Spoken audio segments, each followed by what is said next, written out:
मुझे मारण जी कर कांग खबर मुझे मारण जी कर कांग खबर हुई पेकन में का मुझी बजरा मुझे मारण जी अदा का कर कांग खबर मुझे मारण जी कर कांग खबर हुई पेकन में का मुझी बजरा मुझे मारण जी तू प्यार पखी छाथो ला तो लवे मुझी बोली सा मुझी दिल पे धवे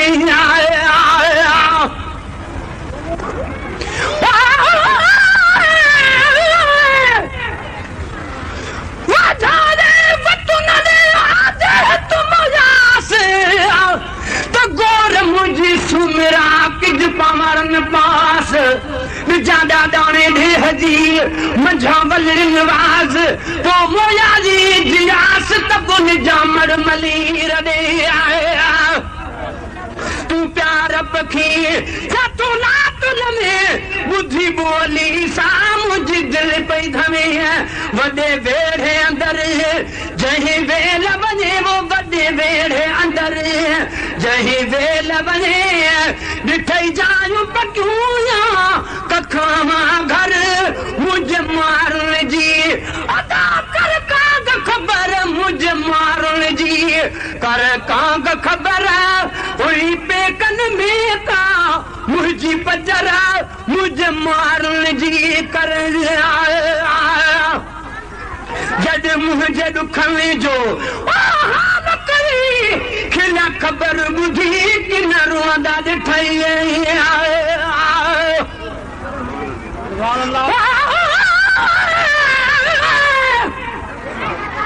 किस्मत करे दुख नत केरा चहन कोट में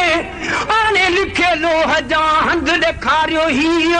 परचे कोन पवारे जा जान जुसोए जी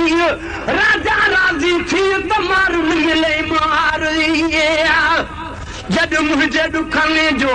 हाल करी खिला खबर बुझी कि न रोदा दिखाई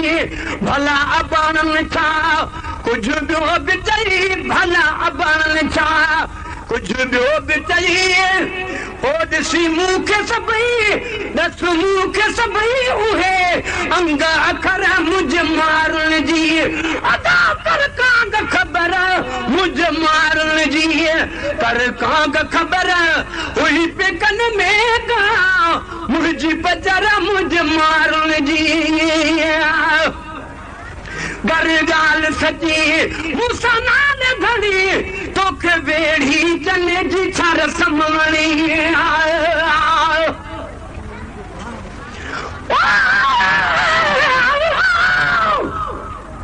मारो मिट मलीर जास भई बरखासू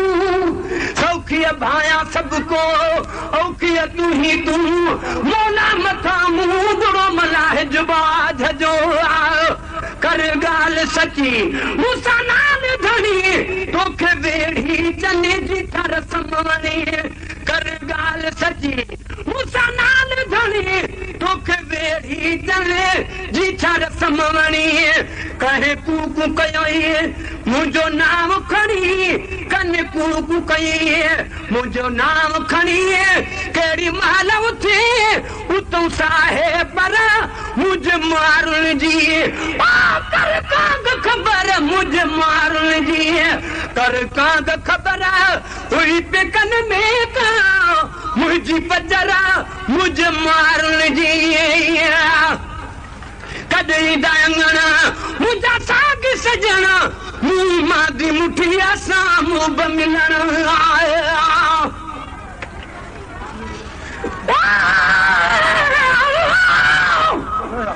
मारो वरान मेरा मुझे मारन मेरा कपड़ा उठी जाती रात जो कन भिटन ते भेरा उहे मेरा ही सेरा बनी छोली जस मां चर में कदई दाना मुझा साग सजना मुंह मादी मुठिया सामू बमिलन हुबदार हजन खां हाल पुछना हुबदार हजन खां रिकॉर्डिंग मसूद मंजूने जो रिकॉर्डिंग मसूद मंजूने जो रिकॉर्डिंग मसूद मंजूने कर खबर मुझे मारून जी कर कांग खबर हुई पिकन में का मुझी बजर चया मारून मोलाए जेके अखर छा खैर दिया दी कांग खबर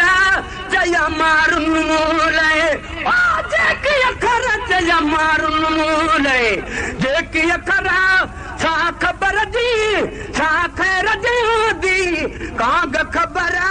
चया मारून मोलाए